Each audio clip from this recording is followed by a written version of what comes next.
We'll go on to the next question now.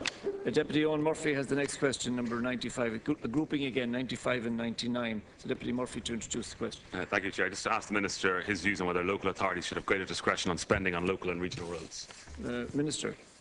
I propose, with the permission of the Chair, to answer questions 95 and 99 together. The improvement and maintenance of regional and local roads is the statutory responsibility of each local authority, in accordance with the provisions of Section 13 of the Roads Act 1993. Works on these roads are funded from local authorities' own resources, but are supplemented by state road grants. The initial selection and prioritisation of works to be funded from this additional funding is also a matter for the local authority concerned. Last month I announced that a total of £331.9 million is being provided to local authorities for the maintenance and improvement of regional and local roads in 2014. I am in fact giving local authorities significantly increased flexibility this year. I have reduced the number of grant categories and increased the amount allocated under the discretionary grant heading, and will facilitate the transfer of funds between key grant categories where local authorities need this. Local authorities can also reprioritise their road strengthening programme where necessary. In addition, local authorities can use up to 15% of their discretionary grant for the local improvement scheme covering non-public roads. In making adjustments to the regional and local road allocations for 2014, my primary aim has been, as far as practicable, to strike an important balance. On the one hand, local authorities will have more flexibility than ever before to target funding to appropriate repair and rehabilitation schemes in local areas. On the other hand, I want to ensure that the key programmes that promote preventative maintenance and safety projects on public roads continue to be funded. Given funding constraints, the government's priority has been to protect previous investment in the road network. In short, we're putting maintenance and repair first.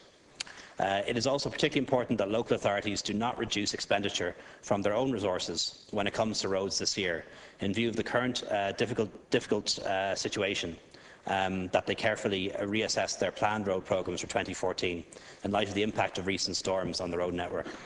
In principle, I intend to give local authorities greater and possibly even full discretion over their spending when it comes to state road grants in 2015. I believe that local authorities and their elected members are best placed to make decisions of where and for what road funding should be spent in their own county, rather than that decision being made by central government or by my department. This, however, will depend on wider government consideration of the funding of local authorities and the various sources by which local authorities now receive their funds. Deputy Murphy. Thank you, Chair, and thank you, Minister, for the response. And I think, Minister, your intentions and efforts in this area are very welcome. I also think it's very important that local authorities, as you mentioned, do not reduce their funding in this area, either for road maintenance or for improvement works where they can happen, because it's incredibly important, not just due to the recent weather issues that we've had in the country, but also in terms of investment and economic stimulus for the country, that we continue to invest in roads, either in maintaining local roads that are there or in improving road networks where we can. I also think it's very important that individual councillors and council members, rather than the executive, take more responsibility in terms of managing the funding and prioritising where the money has to go. It's not an unlimited amount of money, and there are certain areas that need more investment than others.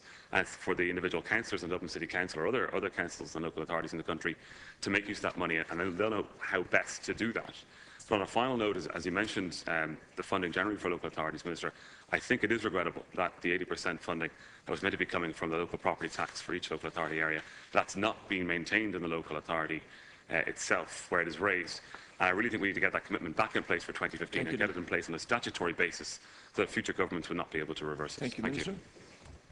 While no definite decision has yet been made on this, where I would like to go next year is that I'll just make a block grant to each local authority and leave it to them really to decide how they want to allocate it. I think if we're serious about local government, that's the kind of thing we should be doing.